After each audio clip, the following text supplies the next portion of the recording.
talking about the Arsenal-Watford game. We're going to be previewing the game versus Arsenal-Watford. I don't know if you guys know, but Josh Kroenke is going to have an exclusive interview with Sky Sports on Saturday at 1 p.m. So we're going to have to talk about that. The Vlahovic links have been circulating everywhere today around Arsenal. So we're going to get into that also. And do me a favor, if you guys are watching for the first time or you're watching on repeat or you're watching on the return, do me a favor, hit that like button right now. Let's get this video at least to 100 likes. I got two people with me today. I got Lisa and my guy Tariq. How you doing, guy? I'm not too bad. How about yourself, man? Yeah. I'm kicking it. Lisa, how you doing? I'm tired. That's the best I can say right now. I could imagine after all the madness today. Oh my days. No, it's 7 a.m. right now. So Lord, the amount of sleep catch up I'm gonna do later. There you go. There you go. Okay, so let's just get into it because today there's a bunch of stuff that we need to talk about. We need to talk about Kesh is also going to be joining us right now. Kesh is in the house in a second. Let me just get him in here. 1 second. Let me get him in here. But yeah, guys, what do you guys think about Arsenal so far? Like, it's been quiet. Everyone's winning. We're winning games. And it kind of seems like I was always wondering what Twitter was going to talk about when we're winning. But it seems like they're fighting over Saliba, Ben White. They're still arguing about Arteta being gone because of Conte coming as manager. It's a weird place. We're winning, but people still find a way to argue. Kesh, how you doing, man? I'm all right, bro. How you up? I'm doing well, man. Good. But yeah, what do you guys think about Arsenal and the whole situation right now? Because going into this Watford game, it's like everyone's positive, but yet there's still arguments. I'll go first. I think that for me, being Arteta's number one fan since day one, like the first 3 games, it was quite disappointing. Like for me, I think it was the manner of how we lost. I think that's how it went. I think the Brentford game hurt me more than like the City and Chelsea because it's just where they were at. It was like, I didn't really have an expectation. I just said, go out there. But if you put your heart 100%, then I wouldn't be mad about it. But it was just a consistent loss after loss after loss. And then the whole transfer window, people were already in like chaos. But I think now that Arteta has his first 11 and like even us fans, we know who starts in there. Like it's not changing unless someone gets injured or rotation. I think that I'm finally like seeing a style of play, the system, the pattern from how we're playing at the back and how Ramsdale has definitely helped us up. I think that it's definitely been positive. And I think the one thing for me is how everyone's scoring, especially from the midfield, because back then that was our biggest assets because we kind of relied too much on Aubameyang the couple more seasons. But now I'm seeing Smith, I'm seeing Partey getting there. The more we can kind of continue going in that pathway. But for me, I've just kind of come up with like we're a young squad. Like we are gonna have our up and down. Like it's bound to happen. But I'm just kind of enjoying the experience because it's like we're developing, and everyone in that first 11 has kind of developed all their full game, especially Aubameyang and all that. So I'm like, look, while it's amazing, I'm not gonna complain. I'm just gonna enjoy. And that 1 week, Jesus Lord, I'm hooked in like crack. I miss them every single week. Where I'm like, yeah, it is what it is for me. What about you? What about you, Tariq? Yeah, do you know what? Lisa raised up a good point there. When the first 3 games did happen, Brentford one hurt the most because that was the game that was most expected to win. But hindsight's a wonderful thing. And looking back at that game, we had Leno in goal, and one of the goals was his fault, the second goal in particular. And we know how he is on crosses. Halloween was not too long ago, so he's like a vampire. He's afraid of crosses. We also had Ben White and Mari at the back who do not complement each other's game at all. Due to the lack of athleticism. When we try and play that high line with both of them, it just didn't work. And then we looked at the midfield. We had Xhaka Lokonga in that game. And then we had Smith Rowe at 10, who I've always said I don't think he's... in terms of creativity, in terms of a vision of pass, to play that pass to the striker in between trying to play that ball through for a striker, and for the striker that we did have was Balogun, so we was missing Lacazette and Aubameyang. So looking back at it, yes, we expected to beat Brentford, but You know, like we had a lot of injuries and players missing, and with the turnover of squad that we've had in the first 11, especially with Ramsdale coming in, Tomiyasu, Tavares coming in, playing those games as well in recent weeks, is a big transition, and it is important to be positive about that and to look at that and say, you know what, take that as a positive. Wherever you come from as an Arsenal fan, whether Arteta is the guy for you or not, there is positives out of this. We're starting to see a style of play. So that's just Twitter for you and Arsenal social media. We're always going to find something to moan about no matter what. So you've just got to take that with a pinch of salt and get involved in the debates. I do think it's interesting, like the Saliba one. So I'm happy with where Arsenal are at this moment in time. But Lisa also raised up a good point.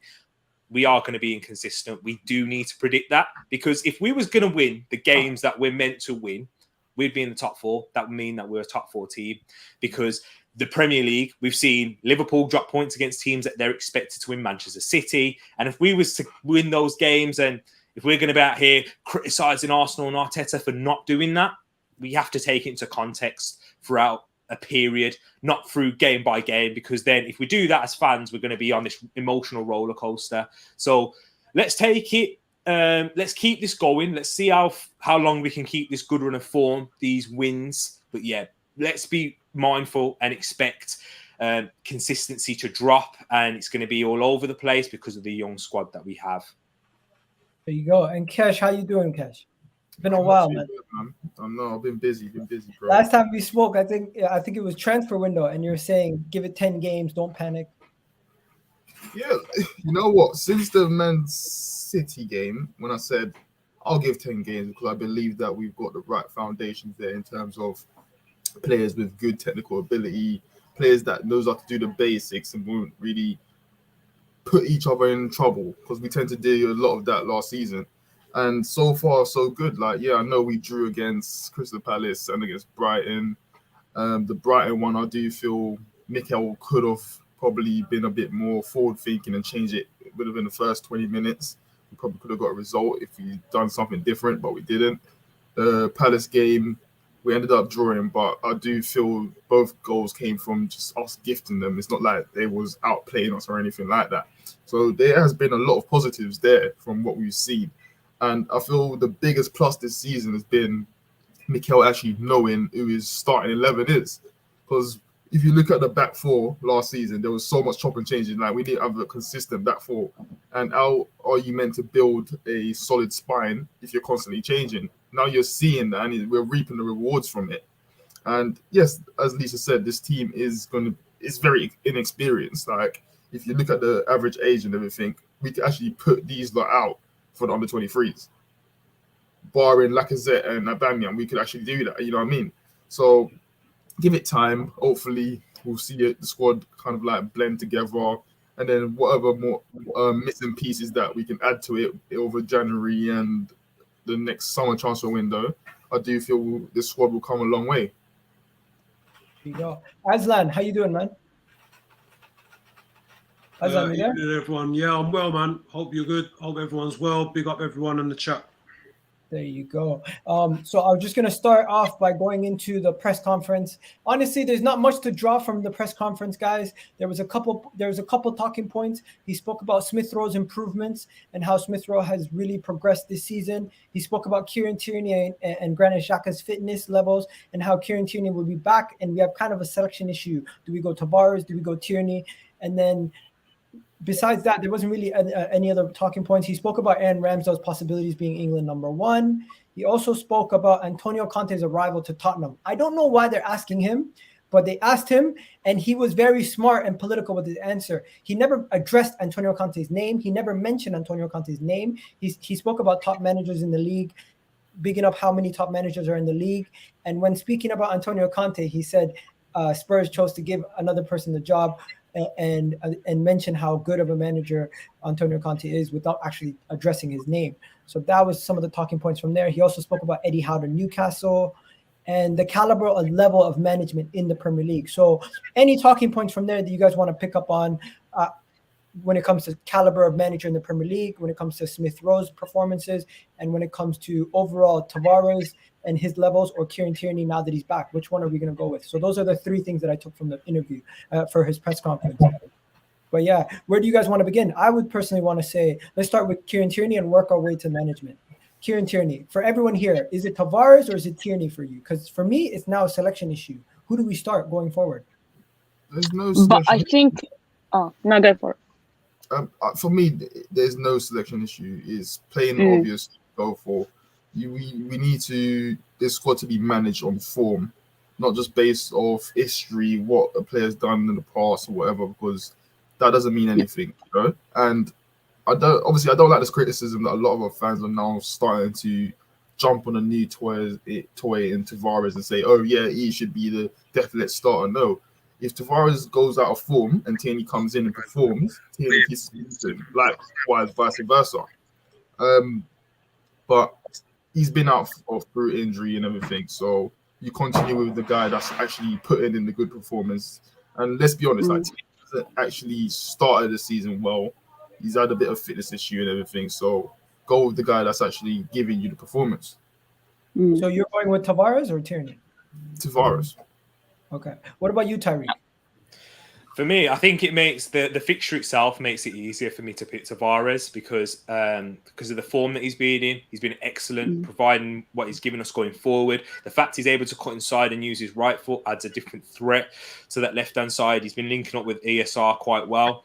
But you know what? As I said, the fixture, if this was against Liverpool, I think it's a bit more of a debate because what we have seen from Tavares defensively, he's been sound. He's not come up against anyone of the calibre of Salah, which is our next game after this one.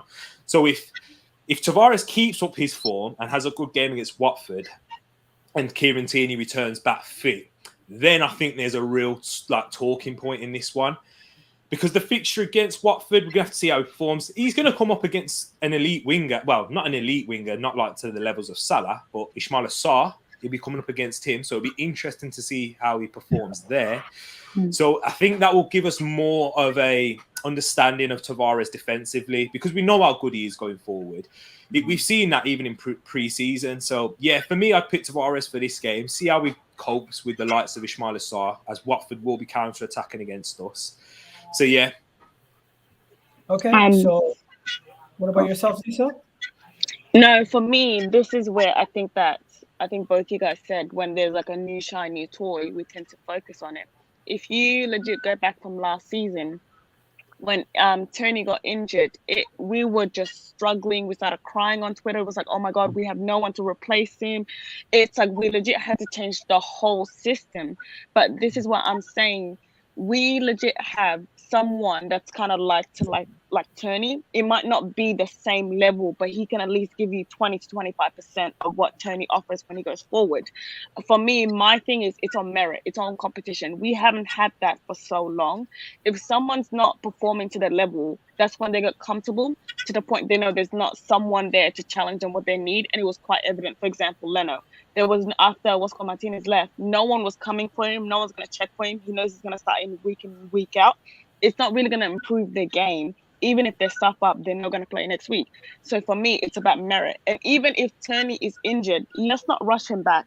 Let him actually sit in the bench to actually sit there and be like, oh, that could have been me starting out there and performing to my level, because it's just legit knocking on the front door. Like, if you're not performing to that level, you're going to sit on the bench. And legit, the hunger, the competition behind it, it makes it healthy to the point where, like, if Tony gets his chance, he knows that he can't put a wrong foot in because he's seen how Tavares has performed left, right, and center, that he's easily replaced. And that's the type of fear or have that in the back of their mind for the players. So for me, that Tavares has not put in a wrong foot.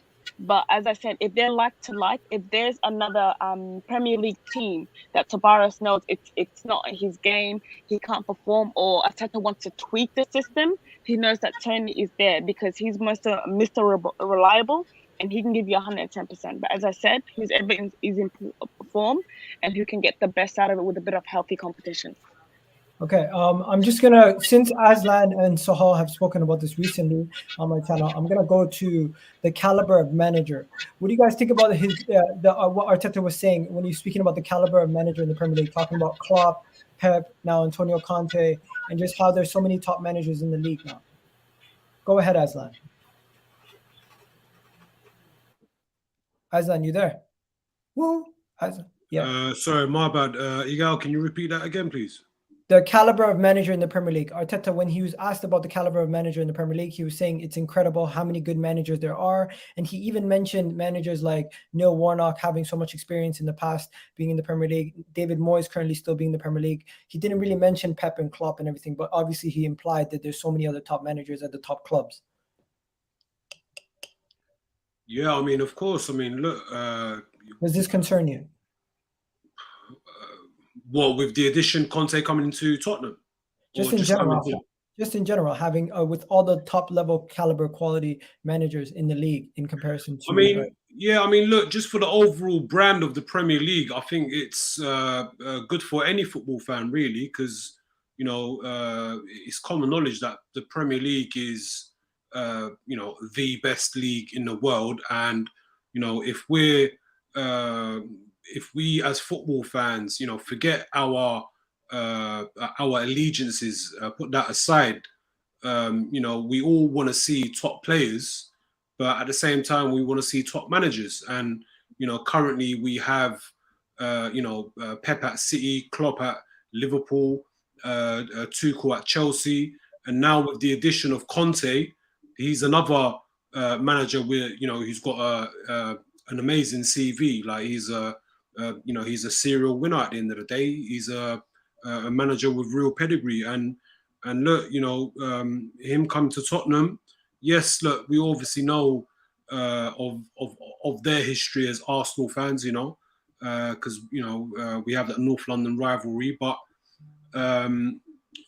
I personally can't take it lightly. Like I do have concerns, but I mean, obviously, as an Arsenal fan, hopefully, from what we've seen or heard of him throughout his career, he doesn't produce it at Tottenham. So obviously, from an Arsenal standpoint, I want him to fail. But all we can do is wait and see, really. But obviously, I don't want it to become reality. But again, I am concerned. Like, yes, obviously, we've had a good start. Apart from the first 3 games, since then, we've gone on a nice little run. So things are kind of looking a little bit rosy. The sky is clear, no dark clouds over Arsenal. But you've still got to respect someone of Antonio Conte's managerial caliber. So yeah, but it's a welcome addition at the end of the day. It's only going to spice things up more in the Premier League. So yeah, I mean, great addition for Tottenham, but from our standpoint, we'll see. Okay, Sahal, I'll let you go first on this topic, and everyone, you can unmute yourself because I want everyone to chime in a little bit on this one. Emil Smith-Rowe and his improvement this season. What is everyone's, just a couple words on Emil Smith-Rowe and his improvement this season? Sahal, you can go first on this one. This season, I think he just took his chance because on the left, really, we don't have much on the left. Really, we don't have much options on the left, and I think he just took his opportunity. I think he's a great player. Of course, he has things to improve upon. Smith-Rowe, I think he's a real good player, brilliant ball carrier. He's one for the future, and I just love the way he took his opportunity. There's so many young players in the past where we played them and they never took their opportunity to cement a place at Arsenal, like for the future or currently. I think he literally took that left-hand side and is his now. He is the number 1 option on the left. I mean, I'm excited to see his improvement. Of course, he can improve even more. In my opinion, his finishing needs to be improving. Sometimes his decision-making needs to be improved slightly. But his future is so bright, and I'm so excited to have him at the club. Like, I was a bit concerned about the number 10 being a bit too big for him, but right now he's just playing like it's nothing. So more of it, please, and we go forward. Anybody want to jump in on this? What's that noise? Lisa, I think it's you. Lisa, I think there's a connection issue. Just try connecting back. Yeah, Lisa, it's definitely you. I'm just gonna kick you out. Just jump back in, okay?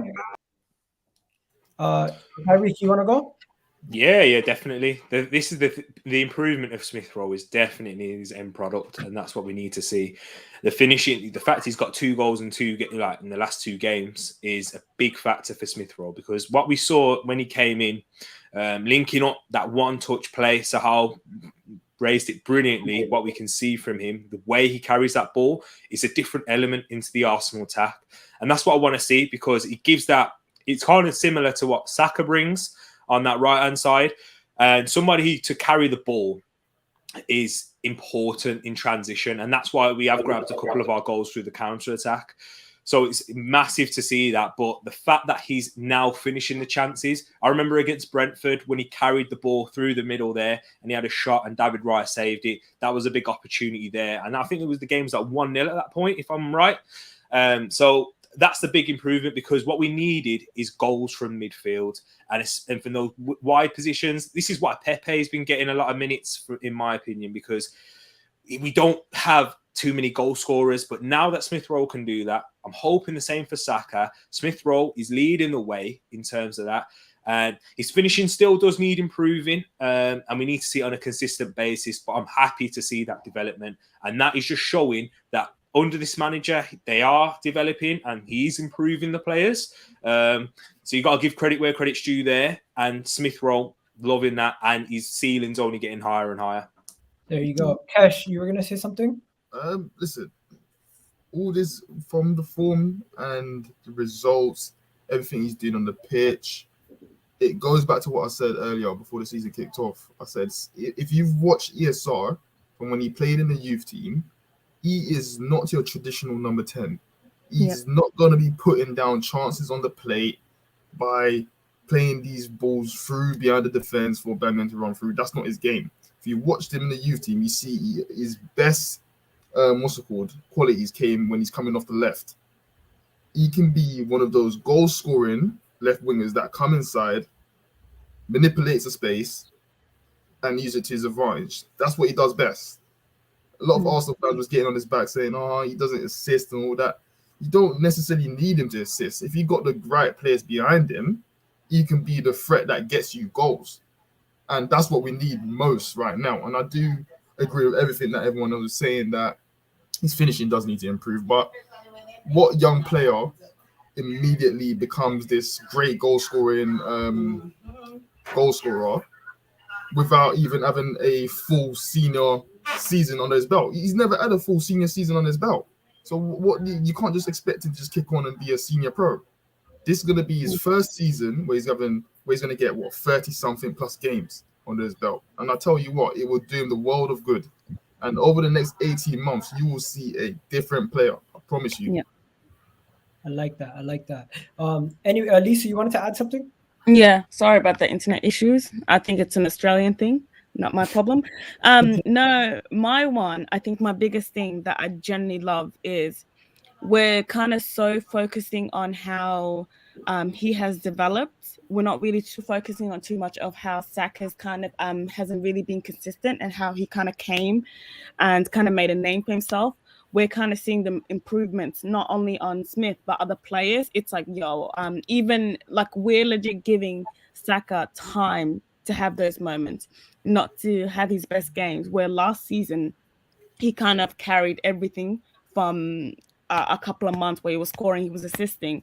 And I think for him, I think Sahar said, knowing how the fans went up when he got the number 10, I think that in a way is Arteta saying, I generally trust you I see the potential in you, because even in most of interviews, we legit hear how Arteta wants him to do this or how he wants to improve this and da. So it's like one of those things, everything that we're saying now, he legit probably knows himself that he needs to put those elements in the game. And I think that most people thought that because he got the number 10, he's going to be the traditional number 10. I generally don't think that he has that impact or the eyesight to get those assists, to get that last pass in the final third. I think that, I don't know what game it was when Arteta moved him in the left wing. It just gave him so much freedom to go one-on-one with most of the left backs or the centre backs of any of the Premier League team. It just gave him confidence. He's putting assists on his bag. He's scoring now and then, and those two are my most important thing as a midfielder or even a winger, because as I said before, it's something that we've starved so much to the point that we became so reluctant on Aubameyang, to the point where like we're used to it because that's his form. But I think that in a way it takes responsibilities of what the midfielders and wingers need to do. So for me personally, I know it's a bit too soon. I'm hoping that he hits double digits.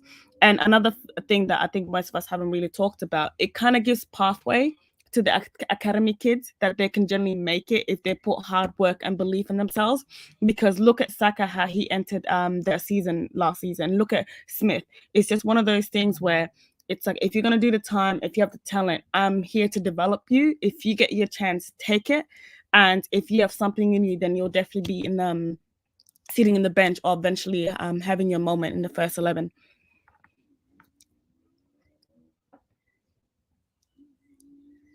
Agal, I can't hear you.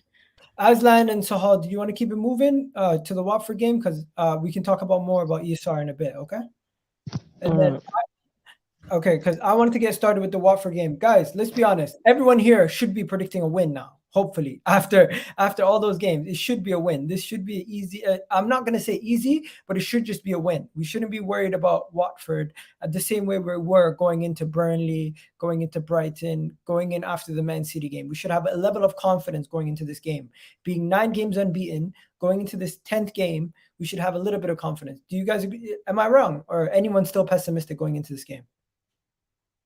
Anybody? No? I'm a bit, but I think this is another, I will say, this is a type of game where we could drop points. Like usually we just drop points randomly somewhere, always. But hopefully Arteta and the new players don't do this. I think this game is so important because we got Liverpool next.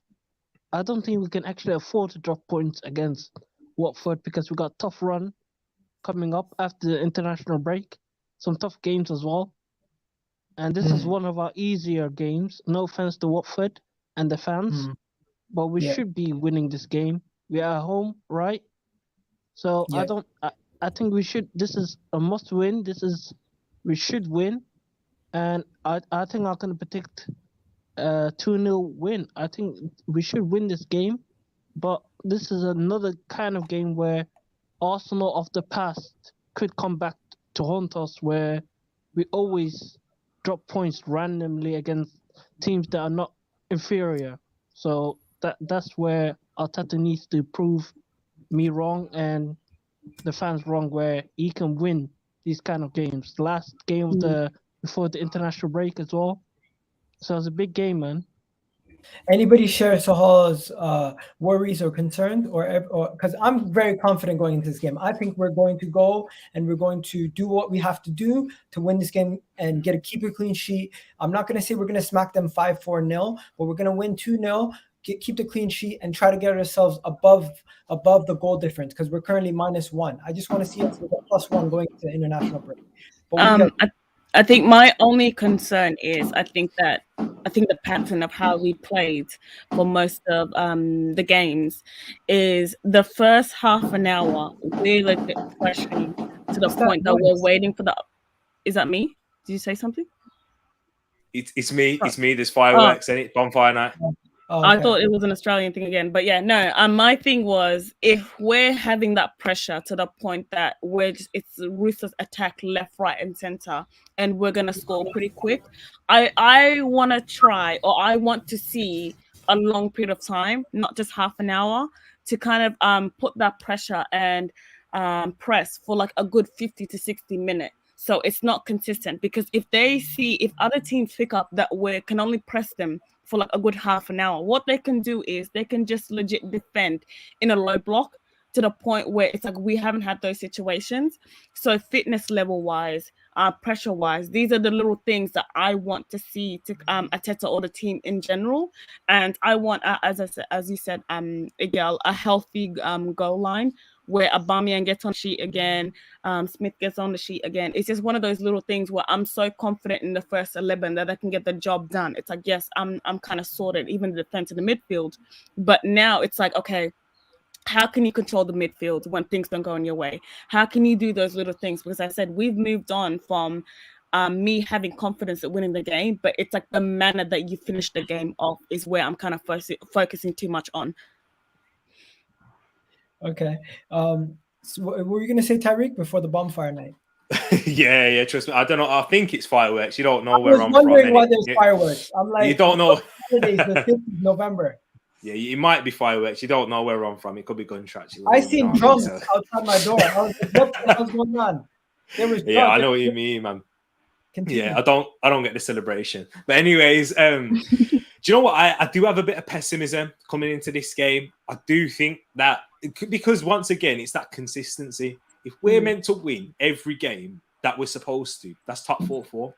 Like that's a top 4 team. And are we that top 4 team yet? I do think in terms of the inexperience from our manager all the way through to the players, these are the type of games that I think we will lack in. And just looking at a Watford perspective, Watford are very, I think they're a team that's set up for an away game in the Premier League with the pace that they have in the counter-attack, with the manager that they've got in Ranieri, trying to build that solid base for the players to go and counter-attack us. As I said, Tavares has got a real task on his hands. With Ismail Assar coming up against him, whether he plays on the right or if it's on the left against Tomiyasu.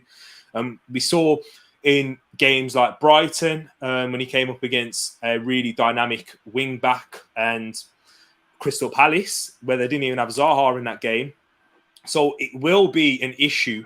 I do think that they could cause us some problems. And then also talking what Lisa raised a very good point, that low block. I've not seen us win a game against that low block. Well, Burnley, yes, to a certain extent. But even in that game, I think they pressed us quite high. And that goal came from a free kick. So this is going to be an interesting game for Arsenal. Another test in a way, because it's going to be a different type of game to what we've seen recently against Palace, Villa, and the likes of Brighton as well, and then Leicester. So I think that we're going to draw. And I'm really trying to come on. Yes, we do have reason to be confident because of what we've seen in the last games in recent form. However, we have to try and level our expectations. And if we do drop points, yes, we should be disappointed and find criticism in the team and manager if so. However, you can't go overboard with that as well. That's how I try to manage my expectations with this one. Okay. So score prediction? Oh, I'm going with 1-1. That's what I've gone for. There you go. Kesh, yo, people are saying, where you been at, Kesh? Nah, man, Kesh is busy guy. Busy. Yeah. Go ahead, bro. For me, I agree with Tariq. We have to go into this game, and I know the expectation will be to win it. And I do believe we will come out with a 2-1 win. I do believe that.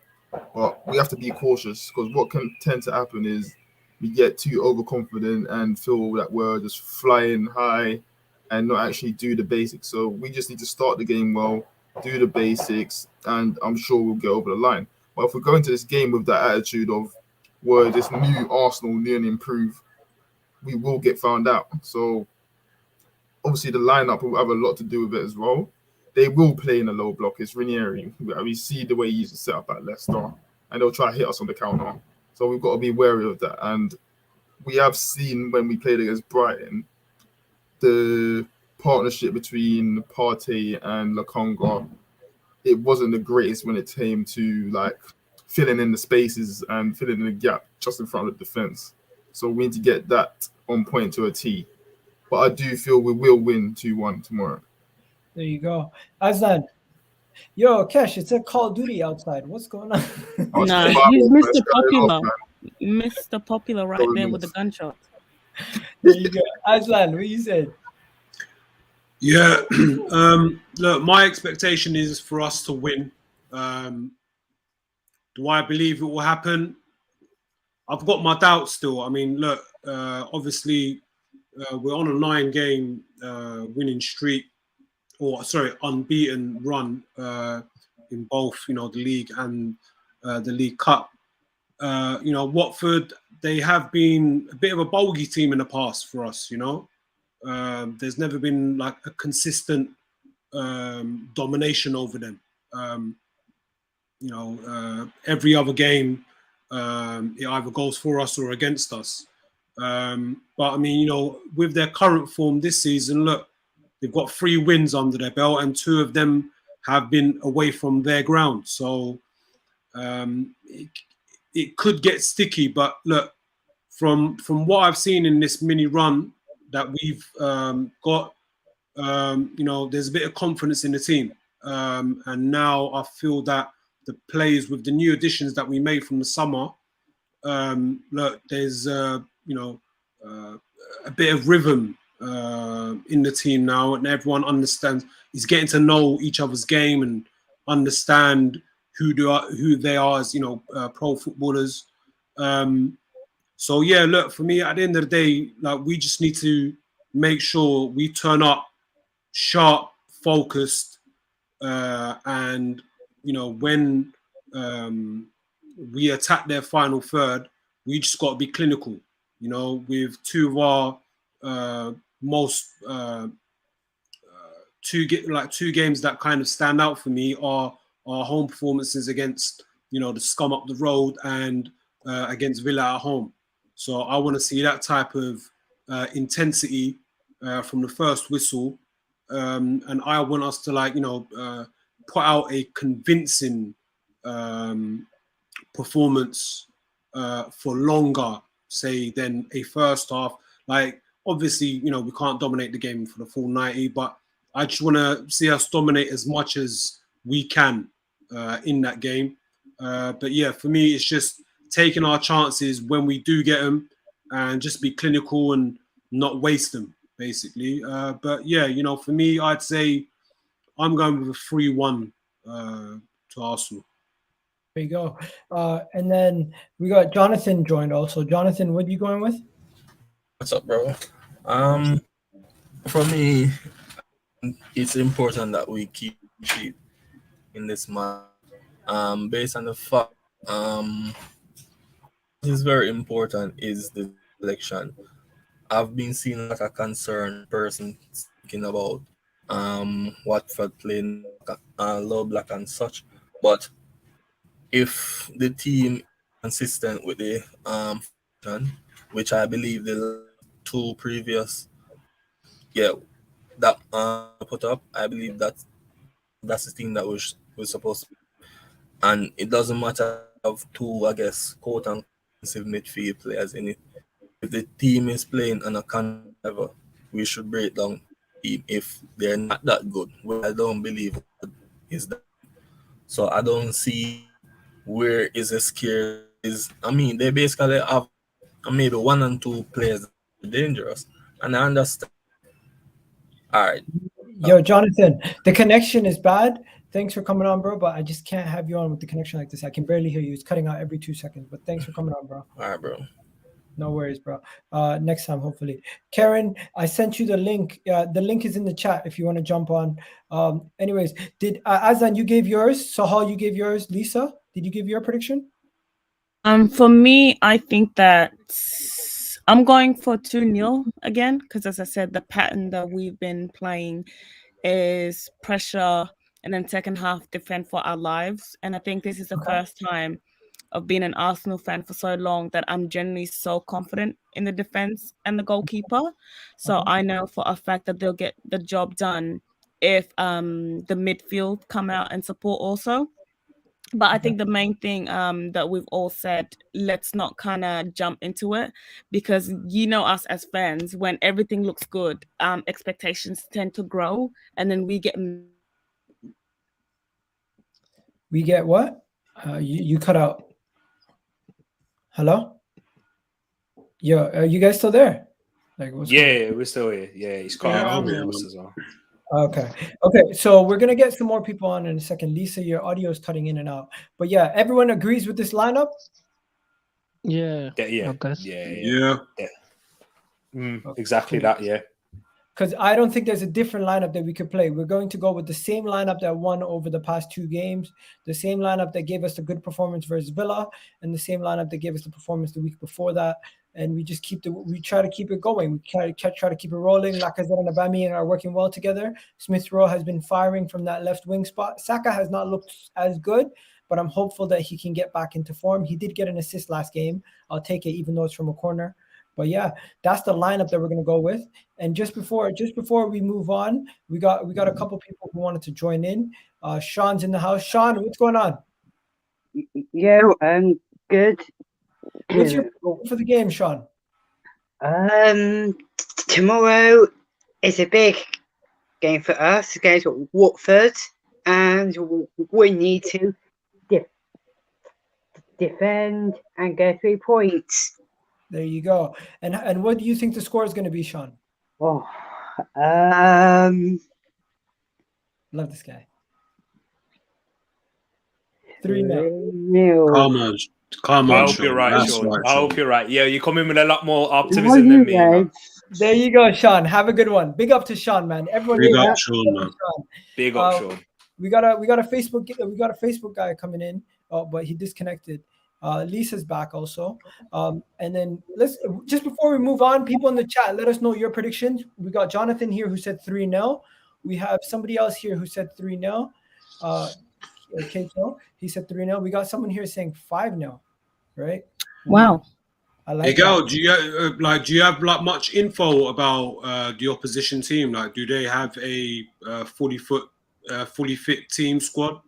They have Christian Kabasele out. They have Peter Atubu out. Ken Simi, Bass is out also, and then they have 2 players that are doubtful. But pretty much the same team that played last game is going to be playing against us. They're going to play a 4-4-2 with Cleverly behind King, and that's their setup. That's how their setup is going to be. Yeah, they might play Emmanuel Dennis because he's come back after a suspension. You see. So yeah, Emmanuel Dennis, he's had a good start to the season. He scored against Villa, and he also scored against Everton as well. So yeah, he's a problem. He could potentially be a problem with Josh King and Ismail Assar. That's the ones that we got to worry about, really. There you go. We got another one. Do you think they'll go with 2 strikers up top? No, because that's something that we haven't. They're going cleverly behind King with 2. So like a false 9 kind of thing. Yeah, it's kind of it's more. Striker. Yeah, it's kind of like ours, really. Like how Lacazette's been dropping back and stuff. Like, you want me to show you? Let me show you what it looks like. Let me show you what it looks like. Because I haven't really seen too much of the game, but I just know that they leave a lot of space. This is what they're saying their formation is gonna look like, guys. If you guys can see that, that's what they're saying. Is that Tom Cleverly? Yeah. Yeah, Tom Cleverly. Okay, yeah. That's what they're saying. It's going to be just like that. They're going to be set up with 2 low blocks, and their midfielders, their right wingers, and their left wingers are going to be more left midfielders and right midfielders to help out the defenders. And also, since we overload either side, it does help them having their wingers coming back and helping out defensively, because we've seen against Leicester, it was just a mismatch. The way Leicester set up against us, it was a mismatch.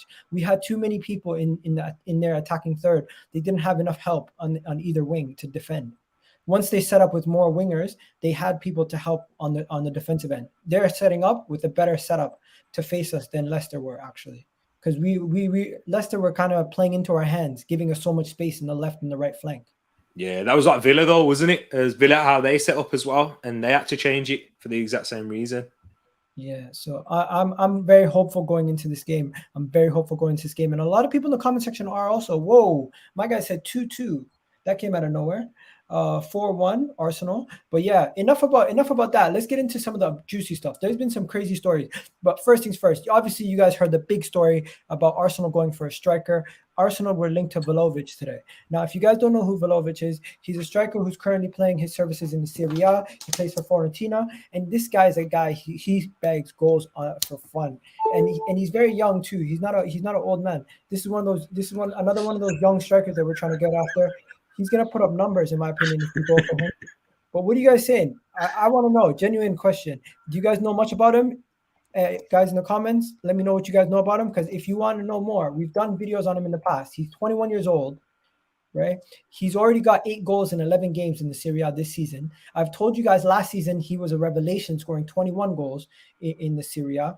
And the season before that, he was just breaking through. So I genuinely want to know what you guys think. A guy who's had a season and a half at the top level, doing his thing, coming to Arsenal right now. Is it a thumbs up, thumbs down, or are you interested in somebody else? Let me know in the chat. I'll start with you, Kesh. Kesh, you there? Okay, Kesh is not there. Tariq, go ahead. Yeah, with Vlahovic, I've not really, if I'm totally honest, I've not watched him play, but I know his player profile just from doing my research. And as you brought up there, 8 goals in 11 games. You can't go against that record. And the fact he's doing it in a top league as well, is Serie A. And we know how Serie A has really developed in recent seasons. With his player profile being at the size he is, 6'3", left-footed, got a bit of pace about him too. He's not slow. He's very good in the air and very clinical. But in terms of that, I've not seen the intangibles from him. So in terms of what you have to see with the eye test, like how he links up play, I've not seen him do that. But from what I've seen from his player profile and goal scoring record, he's the type of striker that we need. Someone who's a threat in the air. So I'm happy that we're interested in him. He's drawn a lot of interest from Spurs, Atletico Madrid in the summer. So yeah, he's what is he rated at, like 50 million? Am I right, EG? No, they came out with 80 million. 80 million euros. 80 million euros. No, but that's euros though. Conversion rate today, that's about 68 mil English pounds. So yeah. So there you go. So obviously it's for what, 21-year-old. So his age profile fits, and it's a big outlay. I'm happy that we're linked to a striker. Is he the one though? I probably got splinters on my bum for this one, you know. It's probably from the gun shootout at the back. There you go. We got Karina in the house. Karina, how you doing? Yeah, I'm good, thanks. How are you? Good. What do you think about the whole Vlahovic links? Just to bring you in. I'm not gonna lie, I haven't really watched him for me to comment on him, you know, in terms of his ability as a striker. So at the minute, I think you're asking the wrong person. Because like I said, I haven't watched much of him to just comment on him. Okay, fair. And then I watched a bit to the point where if Arteta has actually said that this is the player that he wants, I think that this is the first time where I don't really question too much of Arteta's talent ID, because it was just quite evident of how the players he picked up. It's like we don't really have a room to kind of judge or kind of question what type of play he needs for his system. But the best way I can kind of describe it, if a lot of people haven't really, or describe it from my point of view, the play he is or how he'll fit in the system, is just basically try to imagine Aubameyang and Lacazette together, because most of the time, the type of assets that Aubameyang has, Lacazette doesn't, and Lacazette has things that Aubameyang does. Because when it comes to hold-up play, those things just don't gel together. That's why those two partnerships have to play for our whole system to work. I think one thing that will definitely suit us is his hold-up play. How he's really explosive to the point that he would actually bring players in, and he's pretty lethal in the front line of the 18-yard. So you definitely get goals from him, rather than Lacazette doing the number 10 role too much, that he can't really sprint back to the 18-yard box to be dangerous. And then the thing that he's a young profile, so you're going to get plenty of years from him for the time being, because Wasco said that he fits the profile that we're going through, or the process.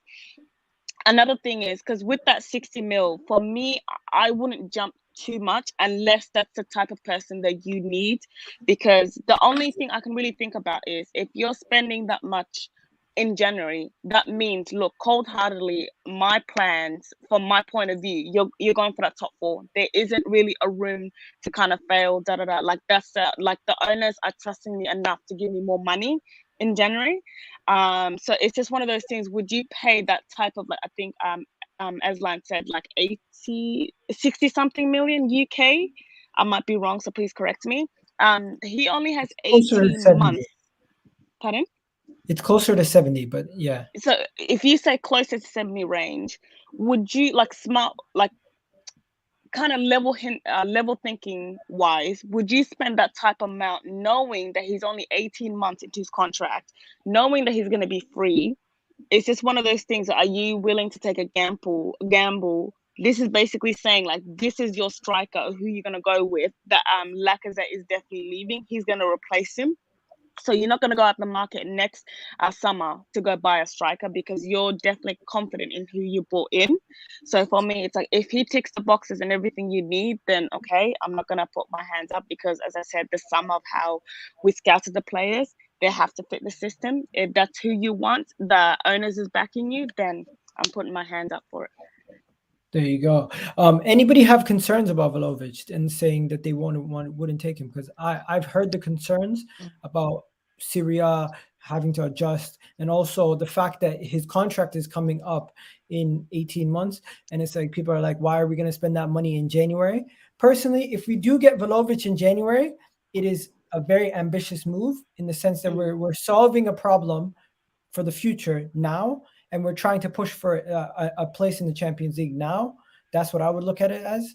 But yeah, I think when it comes to the whole Vlahovic situation, I think everyone here would say, you know what, he's definitely an upgrade on Lacazette.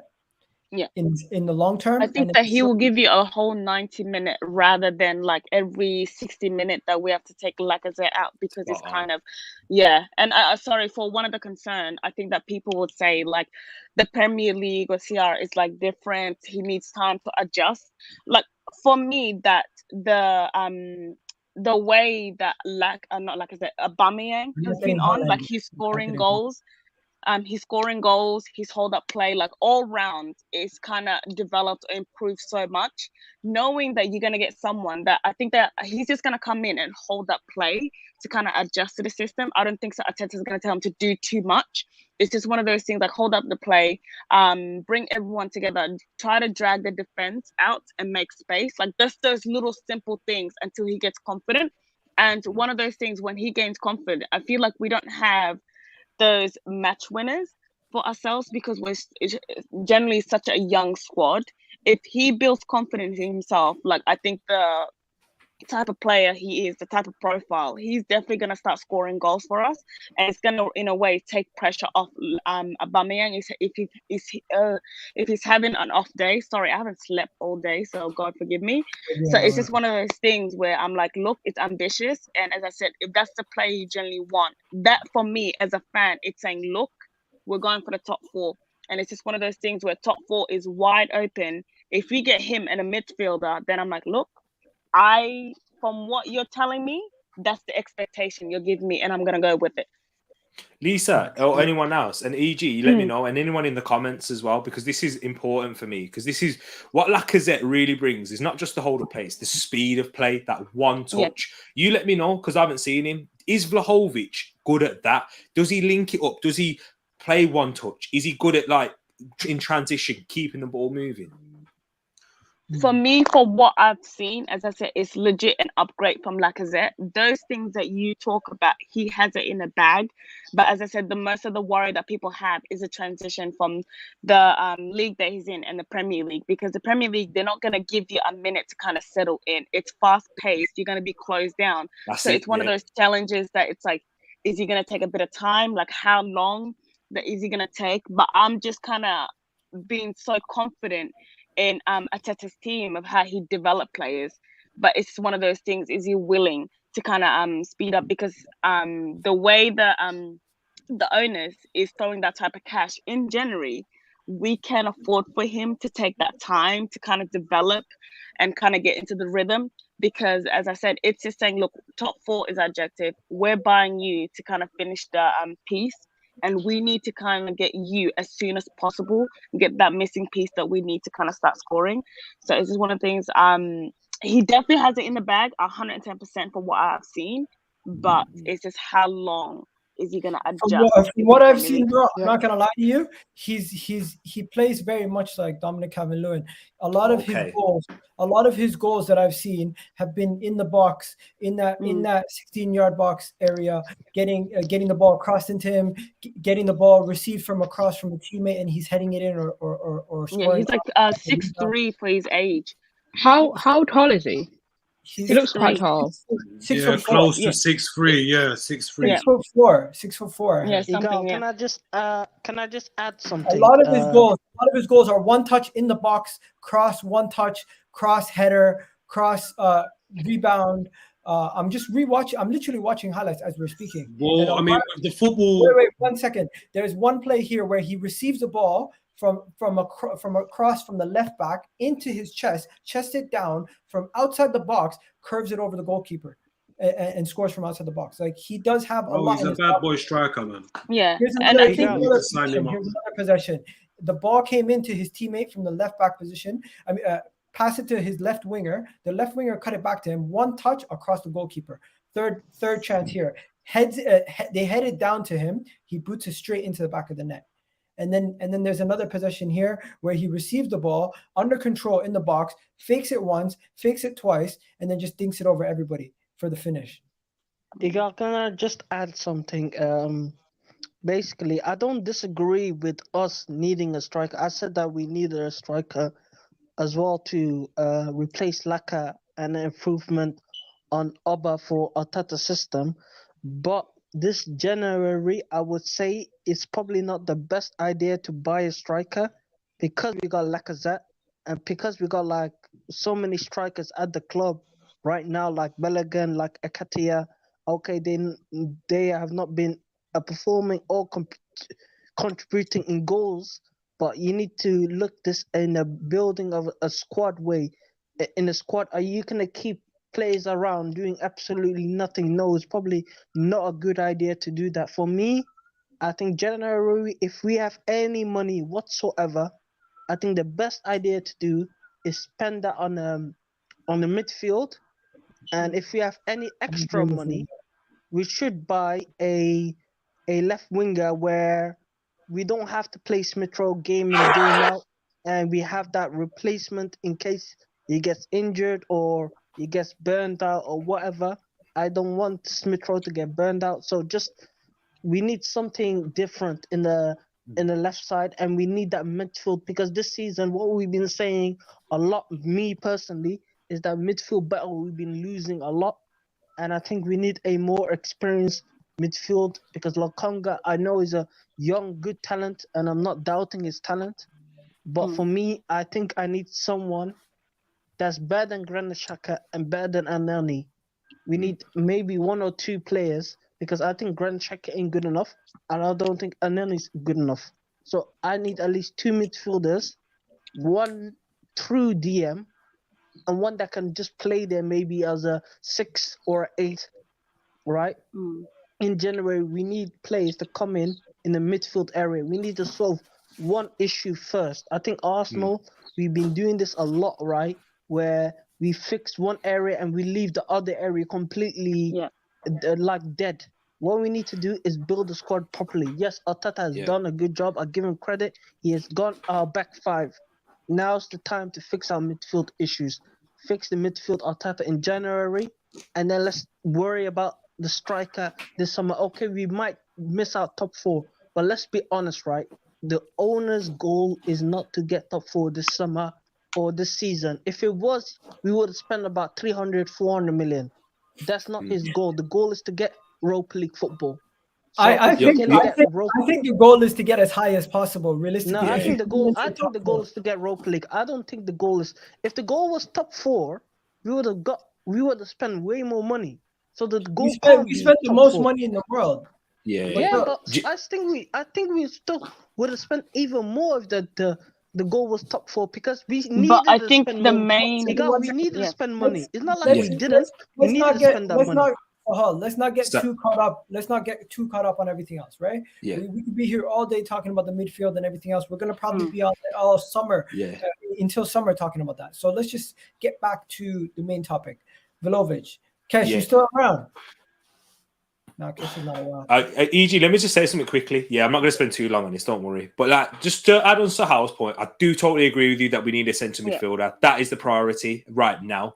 However, just like that transfer market doesn't always work like that, because the striker position, that will be a problem in the summer. And it doesn't mean that Vlahovic may be available for us in January, but he may not be available for us in the summer. And because of the lack of the competition. Exactly. And because of the lack of world-class strike, I mean, I'm not saying he's world-class, but strikers out there that have consistent goal-scoring numbers in the top leagues, we may miss out on that opportunity, and then it may be even harder to get that. That's the only reason I'd say, yes, totally agree with you. We do need a centre midfielder as well, and that's the priority. However, when a situation like this arises, maybe you have to strike while the iron's hot.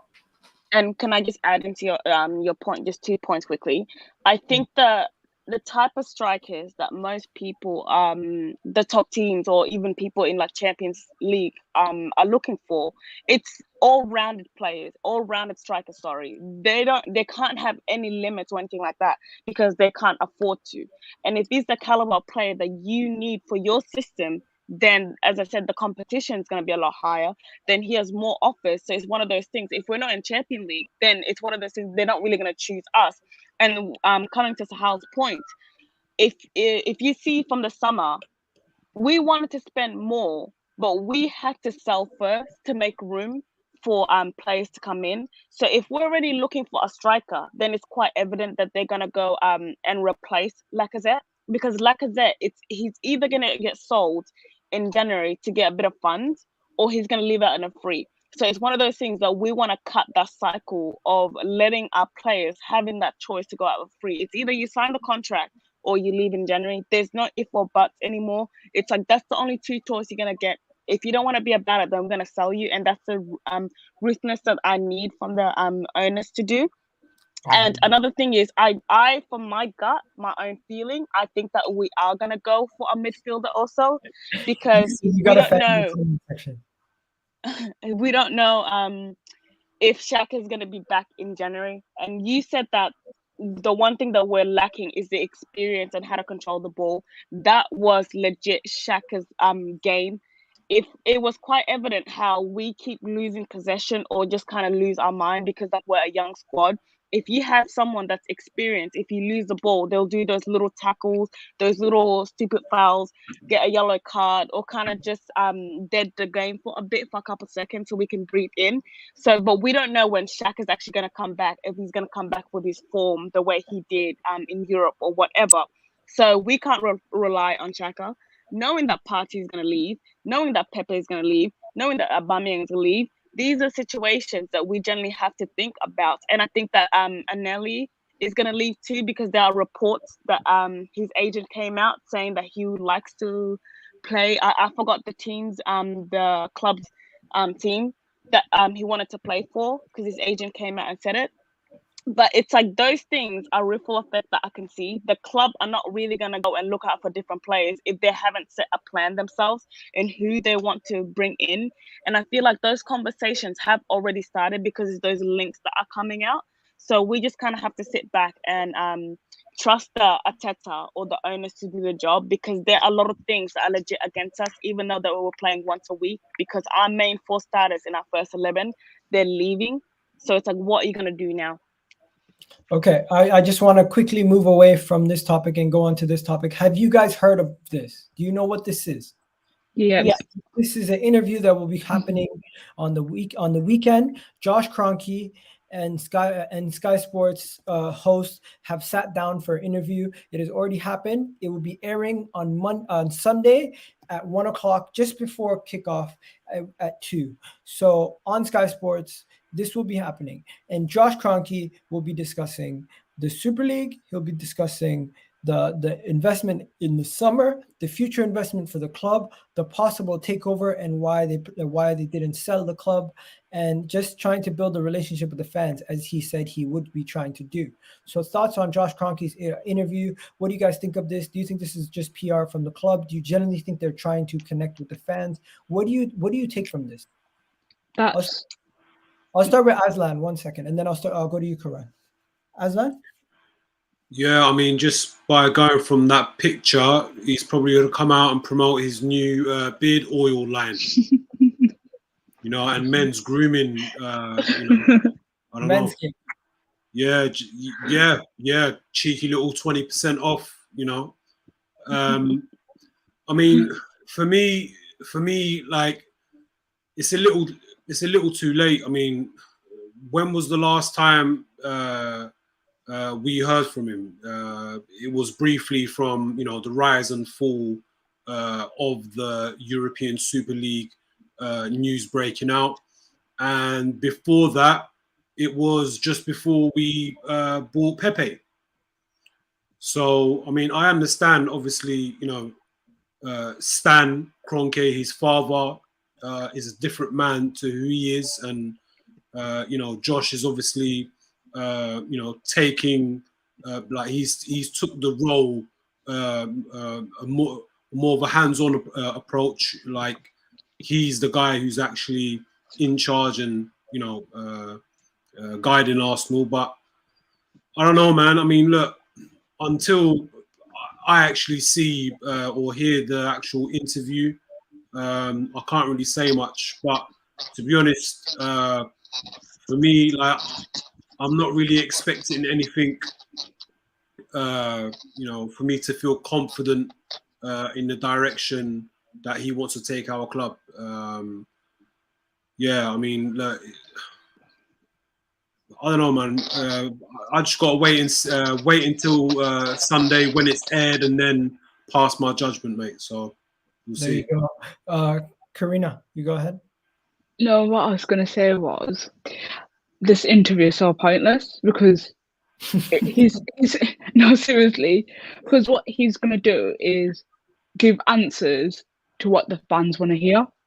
It's not going to be something meaningful because he's just going to chat rubbish. Obviously, if they ask him, "Oh, have you got any future plans to invest?" he's not going to sit there and say no, is he? Knowing very well that the whole fan base is watching him, or the whole football world is watching him. He's not. There's no way he's going to say no. So he's just going to bullshit his way through this whole interview. And what's annoyed me is, why is it coming out just before our game? That makes no sense whatever. And I feel like that's going to infuriate a lot of fans. A lot of fans will not be happy about this interview. And like I said, a lot of people will say this is a lot of bollocks because he's just going to repeat what he said in the summer. It's nothing new. It's nothing that we haven't heard before, if that makes sense. Yeah. So for me, it's just a pointless interview because it's just going to be blah, blah, blah, blah, blah, blah. And nothing's going to change. So For real. You need to jump out, jump back in, bro. Your audio is messed up again. I don't know what happened. So, you there? Okay. Continue, Karen. Yeah, so for me, it's like, why? First of all, the first question is, why are you doing it now when the fans demanded for answers in the summer? Why are you doing it now? And why has it been done just before? Why has it been broadcasted before our game? And like I said, everything that's going to be asked is just going to be the same thing that everybody asks our owners. And like I said, because they know that the fans are not happy with them, and I'll probably say 90% of our fan base want them to sell this club, and maybe the 10% to 15% don't, because in their mind they're saying, "Oh, they do invest, we just don't spend it well." For me, if you look from the time when they took over to now, they've done nothing for this club. Guys, it's been 17 years since we last won a bloody title. You know, it's good winning the FA Cup, it's amazing. But his own father said, "I bought this club not to win trophies." That should tell you everything you need to know. So if he sits down at this interview, he's just going to blag his way through it, because the answers will be yes, yes, yes. We're planning to do this. We're planning to do that. We're planning to do this. and they won't do it because they're just gonna say what they want us to hear. Because I remember in the summer he was like, "Oh yeah, we want to do, more fan, forums. We want to do more of this. We want to do more of that." Okay, if you want to do that, why was it Edu that had to sit down to explain the club, where the club's heading? That should be you, not Edu.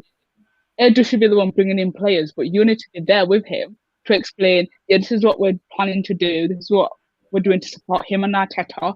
Because clearly Arteta is their man. They have decided he's staying and he's not going. So for me, this interview is just a lot of bollocks. I'm not even going to listen to it. I'll tell you all about it. Don't worry. I'll tell you all about it. Sahal, go ahead. Yo, Igal, this is yet again another thing that the owners are doing to get the fans happy, but I'm not gonna be fooled. Kroenke, this Josh, I don't know who is actually in charge. People keep telling me Josh is taking control of Arsenal. There's no evidence for my case that he is. I think it's still Stan controlling it, and he just doesn't care. And both of them don't care enough about this club. And he's just gonna give us, as Tingy said, PR answers. It's gonna be all PR.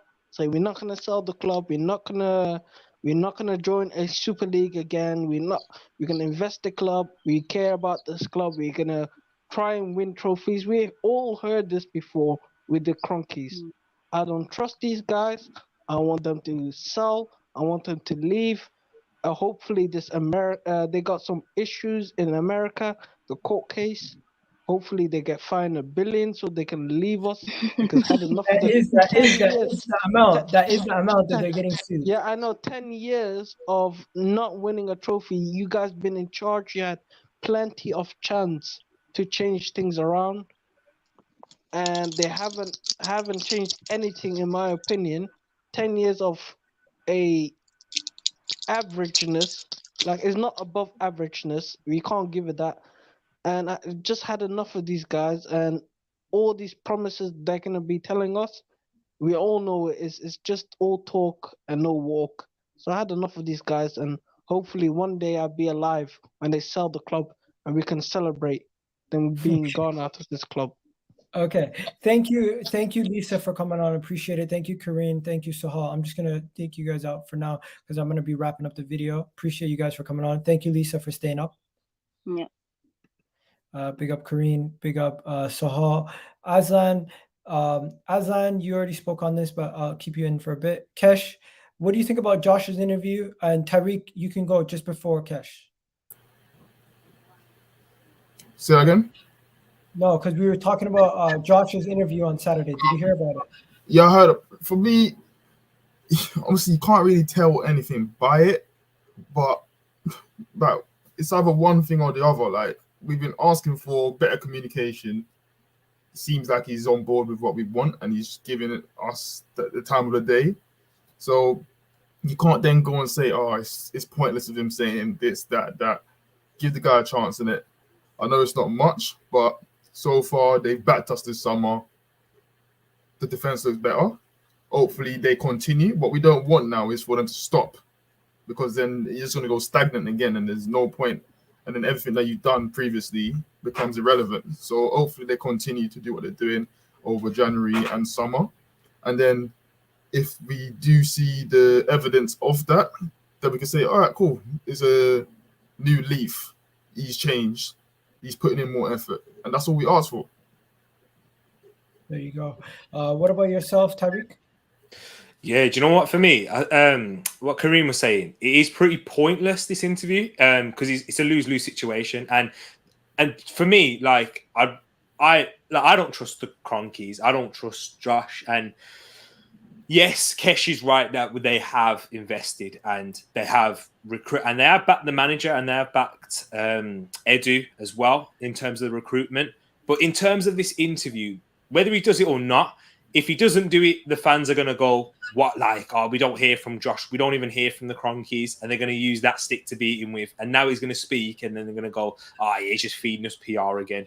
For me, because I've lost trust in them, I'm all about results right now. Let's see. Show me what you're going to do. Show me that investment and show me that you're ready to, if it goes wrong, that you're ready to keep on investing. Don't stop, just as like Kesha said. And that is the only way, if they have a chance of winning the fans back in terms of trust. Because in terms of like these interviews and those things, I remember Edu doing the interview at the start of the season, just after the transfer window and after the bad run. He received a lot of criticism for that. Yeah. What we're seeing so far, he's been proven right in terms of that. Give Arteta time. Let's see the new signings play. I remember when all that was being said, but look at the signings that you've made. Who's Tomiyasu, Aaron Ramsdale, shocking signing, Erdegaard, Lukonga's just a young kid, etc. But look at the impact they've all had. I'm not going to take too much from what he says in the interview. I'm not going to go and berate him and say, what's he on about? We haven't seen this or that. If it comes to be true, I'll hold him accountable to his words in the future. That's all I can do. There's no point wasting energy, getting all upset about it now and in the moment. Let's wait and see. I'm gonna be doing a watch along, so I'm gonna be talking all about it during that watch along because it's gonna be airing during the watch along, so I'm gonna be discussing that. But there's also another thing. If you guys don't know, they did their first interview their first face-to-face board meeting with Arsenal Gunners, the members from the Red members, Silver, all the members, plus even people from the disabled Arsenal, Gay Gooners, everybody came together and they met with all of them on Thursday. And they took a picture, put it on the Arsenal website and spoke about what they spoke about. Some of the things that they mentioned that they spoke about in this interview was they spoke about the culture at Arsenal, their traditions at Arsenal, trying to grow the support from the fans, trying to have a meaningful discussion of how to continue diversity in the club. Social media abuse and online abuse, trying to improve ways to get people connected to women's football, development in investment in players in the future, and revenue to invest in players in the future. And they also spoke about future meetings that they might be having. And the people that were there were Tim Lewis. You can see Arsenal Drew Gray, who's part of the Arsenal Independent Supporters Trust. Vinay, Tim Platten, who's Arsenal Supporters Trust. Josh Kroenke, Arsenal Supporters Lisbon officer, the leader of Arsenal's media. You got a director and commissioner, chairhead of that media. You got the Young Gooners rep. You got Daniel, who's the disabled Gooner supporter, Gay Gooner supporters. You got domestic supporters, and you got international supporter Thomas Balguri. So they had a little bit of everybody from all the fan bases. Aslan, what do you think about that? Well, I mean, firstly, when did this happen? When did this take place? Thursday. Right, and like, has there been any breakout news from Tim Payton, the Arsenal Supporters Trust?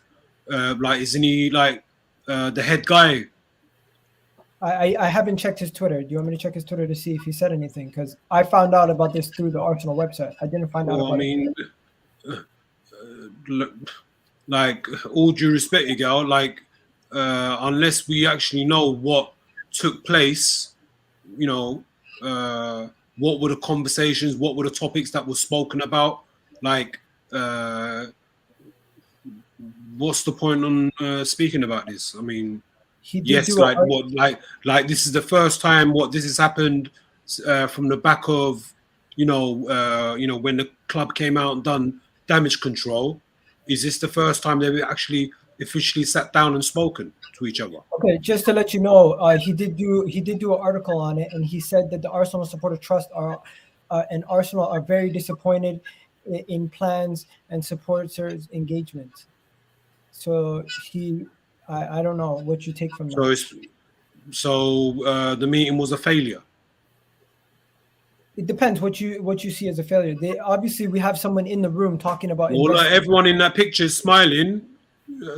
He's the only one that is not. Just by judging his facial expressions from that photo, he doesn't look too happy, mate. Yeah, you're right. He's the one standing right next to Josh, in between Vinay and Josh. But yeah, what do you take away from this, Azlan? You're just saying you don't know. We don't know For me, bro, I mean, look, it's the first time. Look, just just going by the limited information. Look, everyone else in that photo is smiling apart from him. Yeah, and from that little bit that you just information you provided about what he's posted on his socials, I don't know, like nothing really sounds convincing enough to say to me, that it was a good meeting. And look again, like with this whole Josh Kroenke coming out and obviously doing this, like as much as I agree with it, like this should have been something that's been happening on the regular, from way back. This is what we should have seen from his father. But back in the day when he was Stan Kroenke was just the majority stakeholder, and there was the AGMs every year. Everyone knew what his father was about from back then. He always turned up, but he was quiet. Hence why he's been dubbed as Silent Stan. And from now that he's obviously given the reins for his son to take charge of our beloved club, again, like I said, up until the whole rise and fall of the announcement of the European Super League, when did we ever hear from Josh Kroenke? It was just before that Pepe signing, and even that summer, us fans were being loud as ever because of the lack of movement in the transfer window. And it was only because of that uproar that we actually heard from Josh Kroenke. So, look, again, all of this stuff that we've seen from father and son has, like any action or any talk of more transparency between ownership and fans has always been from the back of something negative, right? They've never, under their ownership, they've never been proactive as owners. They've only been reactive. Yeah.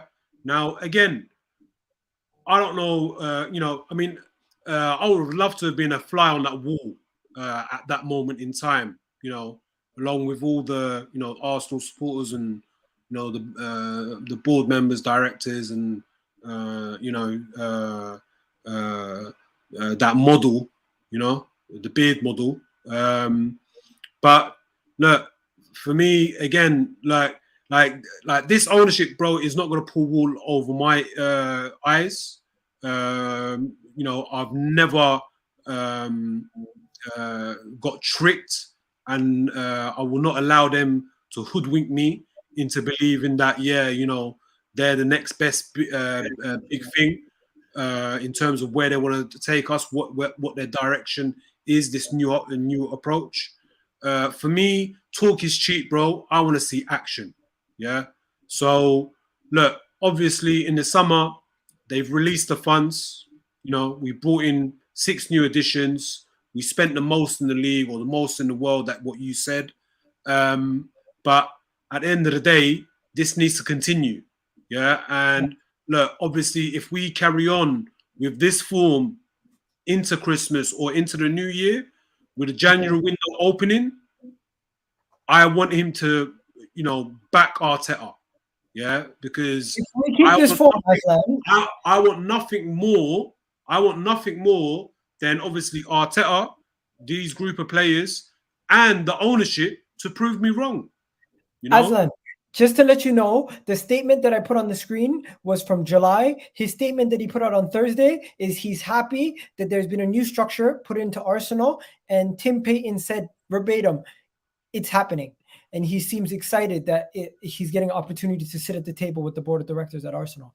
And that's a good thing in my eyes. I get that you think nothing might have happened and you're looking at his facial expressions, but from what he's saying on his social medias, now he's saying he's happy that he's part of it, and he's happy that he's part of the mix. And Tyreek, mate, again, Igal, respectfully, that Tim Payton, head of AST, the Arsenal Supporters Trust, where I he's know where like you're going the with president, chairman, or whatever. Bro, for the longest, that guy was doing PR work for the Kroenkes. He was doing their PR for their accounts, yeah?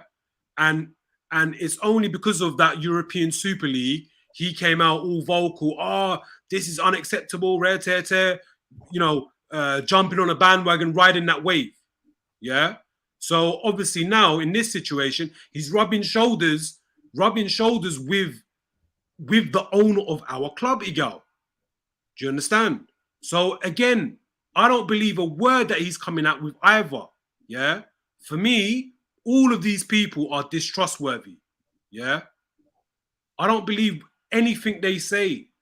At the end of the day, look, there has been a step this summer gone. We're on good form. The additions that were made, they're doing it, right? Under Arteta's guidance, they're obviously proving to us fans that, look, Arteta's talent ID over the summer has been very good.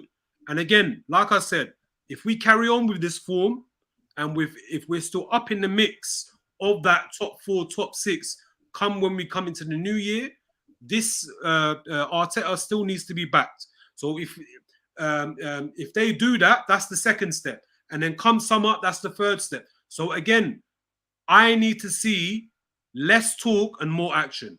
Yeah. And until they do that, that's when I would say, do you know what?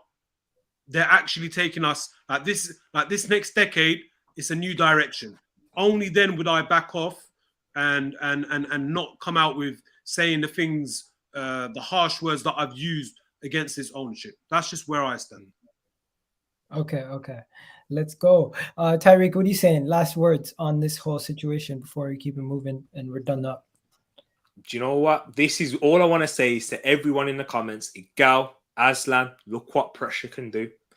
This is what Aslan said, the exact words that I was thinking. That I've only spoken and they've only been reactive off of something negative. When the pressure has been applied, this is why we need to keep applying that. Whether it's truth, whether it's BS, you name it, yeah. The fact that they feel like they have to come out and do this sparks that they're feeling the pressure, that the pressure is telling, because they're trying to coerce fans. They're trying to make fans think that, okay, yes, something's happening. Let's get someone who's within the fans, the trust, the Arsenal supporters trust, to come out and say something good, because we're trying to win them back because of the Daniel Ek rumours, because of the protests that have happened, because of the anger from Arsenal fans. This is why we need to keep it going. This is my energy that's always been focused. I know there's a lot of people who are Arteta out, but come on, we need to be focusing on these people, the ones who are employing this manager. If you don't like the manager,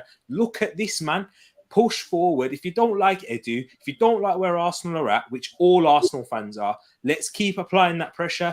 And eventually it will tell, because it's already telling. The fact that they feel like they have to do this. When the pressure wasn't being applied, when it was all directed on Arsene Wenger, did we even see them? No.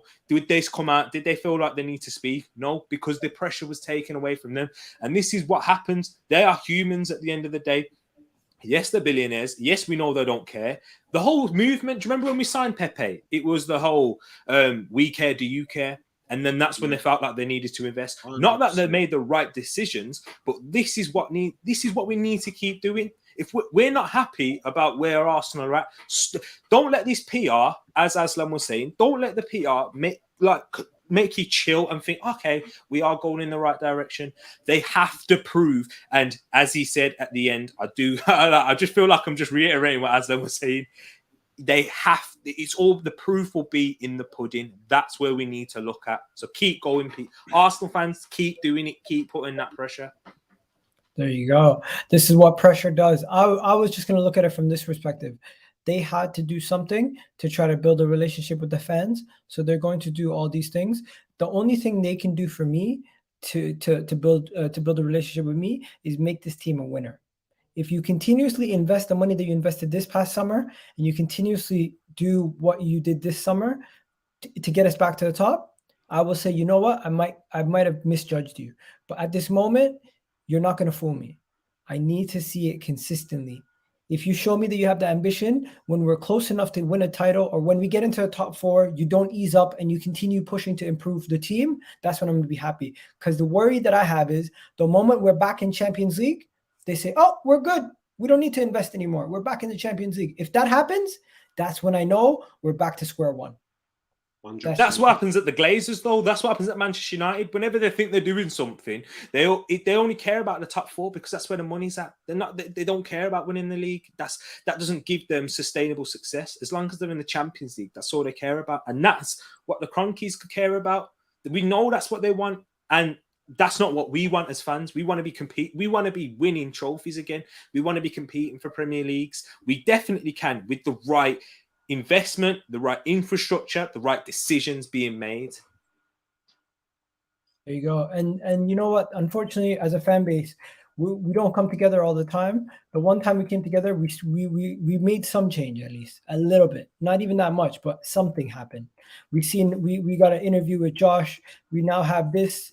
Hopefully, it can continue, because at the end of the day, unless we continue to put pressure as fans, they're never going to make us. They're never going to take us serious. They're never going to get us back to the top. Yeah, but Igal, like, ain't these type of sit downs going to be very limited, like very minimal? Are they going to be like once a year or a couple of times a year? I don't know how often they're going to happen, but they might happen a little bit more often than we expect. Well, look, again, from what Tariq just said there, like, if the plan is from this ownership is just to get back into the top 4, that, is going to be concrete evidence that this ownership lacks ambition, or their only ambition is basically just money, So at the end of the day, that's not what us fans, it doesn't meet our requirements, our expectations. So at the end of the day, like Tariq said, as a fan base, we need to carry on applying the pressure, making sure that this limited or very minimal transparency becomes a regular thing for sure. And that, we need to get back to where, as an entire club, so that's from ownership all the way down to pitch side and us fans, we need to make sure that we set our standards high and keep our values high, because the way I see it, that's the responsibility of any fan, So please don't allow these minimal, limited interactions hoodwink you or fool you. These men have been con men for the longest. Yeah. Yes. All right. They've started making steps forward, but again, how many times have we seen in the past where, as a club, we take a step forward but 2 steps back, or in our case, we probably take 5 steps back. But yeah, we want to see step by step going forward. So I mean, look, hopefully, I can swallow my words soon. But again, I'm not allowing these men who are running our football club to fool me in any way, shape, or form. So we play on Sunday. Am I wrong? Yeah, Sunday 2 o'clock, I believe. Okay, so Sunday 2 o'clock. We'll be back Sunday at 1 o'clock for the watch along. Aslan, you'll be around if you're around. Sahal is going to be here. Guna Express, all the guys are going to be here, and afterwards we're going to do a match reaction after the game also. So you guys have yourselves a wonderful day. Tyreek, you want to let the people know where you're at? Yeah. Just Tariq Talks. Just type in Tariq, TEREAK. You actually just show the name, EG. Just so that people can see. Yeah. Just type in Tariq Talks on YouTube. Try to get to 200 subscribers before my birthday. And then, got like a little quiz planned for everyone if we can get that. So, yeah. Appreciate you for letting me come on. 20th of November. Okay, 20th of November. That's also my brother's. But yeah. Is it? Yeah. Oh, fair play, man. There you go. So what, is that your birthday, Tariq? Yeah, 23, man. Turning 23. Nice. Big up to him. And then Aslan. Big up to Aslan. You guys already know where to catch him. But yeah, have yourselves a wonderful day, guys, on EGTV. Do me a favor, get ready for the watch along, get ready for the game, and hopefully we win. I hope you guys have yourselves a wonderful, wonderful weekend, and we're out of here. Next video you guys will catch me on is on the watch along.